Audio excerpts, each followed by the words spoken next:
Most people have difficulties reading the normal set of construction documents, so it's always good to create a presentation floor plan for them to be able to more easily visualize the floor plan layout of their home.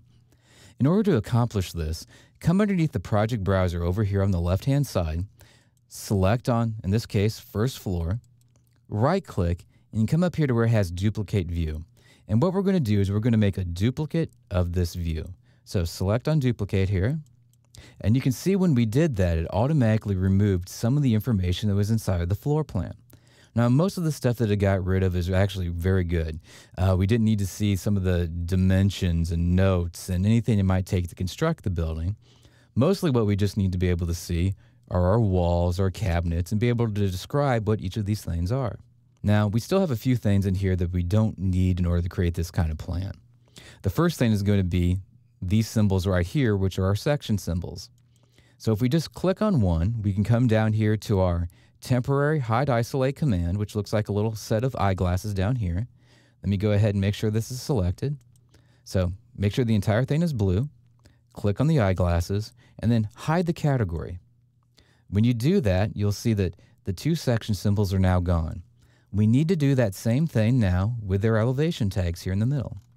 So I'm going to zoom in here, select on an elevation tag, click on the little eyeglasses down here at the bottom, and I'm going to hide that category of object. Before I get too far out, I do want to point out that we have nice dark lines going around our walls, but our walls are currently kind of empty looking, they're clear. And sometimes that's okay, but other times we'd like those walls to pop out so it's really obvious that this is a room or this other space is a room, and this is where the separation of those things are at.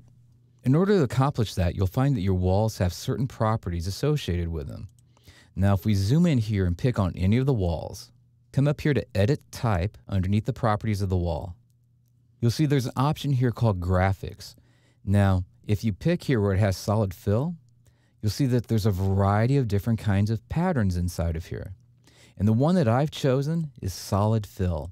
This is going to give the wall a nice, solid, dark look. There's Coarse Scale Fill Color. This is what color do you want this pattern to be. In this case, I want them to be black. If yours doesn't say black, go ahead and click on it and choose the black color off of the list.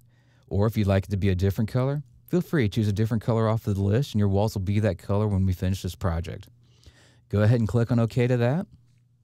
Once it's solid fill in black, click OK one more time.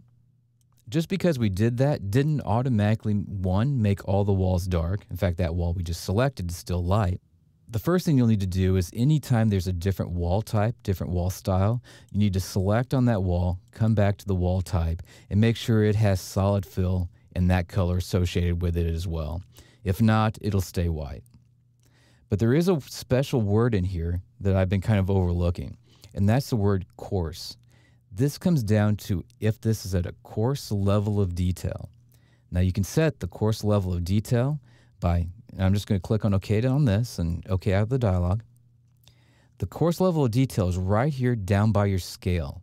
So if you click on this box right here and change it to coarse, anytime that's set to coarse, those wall styles will automatically turn nice and dark, and it really pops this presentation out, pops these walls out, and makes it easy to be able to see things.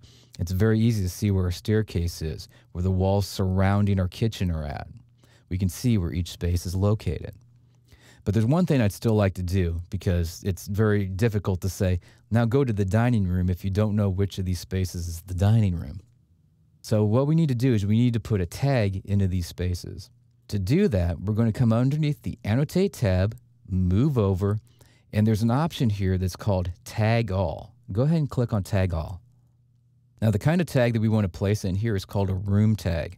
So just highlight the word room tag by clicking once and coming down here and click on OK. It's now going to automatically place a tag every place that we have a room inside of this space. As a result, you can see we now have a nice room tag here for the great room, the bedroom, the closet, and all of our different spaces. Now, if you go and print this off on a regular printer, it's going to look just fine. One other thing that we need to do first, though, come down here to your little eyeglasses and apply the hide isolate to the view. That's going to ensure that all those other things are still turned off when it comes time to print. And finally, it's never a bad idea to rename this view something that you can identify and come back to later. In this case, I'd like to rename it Presentation Plan. So highlight on it, right click, and then we're going to come up to rename the view. And I'm just going to name it Presentation Plan. Click on OK. And you can do this again and again by simply just selecting on the floor plan you want to be able to create a presentation plan for, right-clicking, duplicating the view, clicking on duplicate, and then changing the walls so that they have a nice solid dark fill, and finally changing that level of detail down to a coarse level of detail.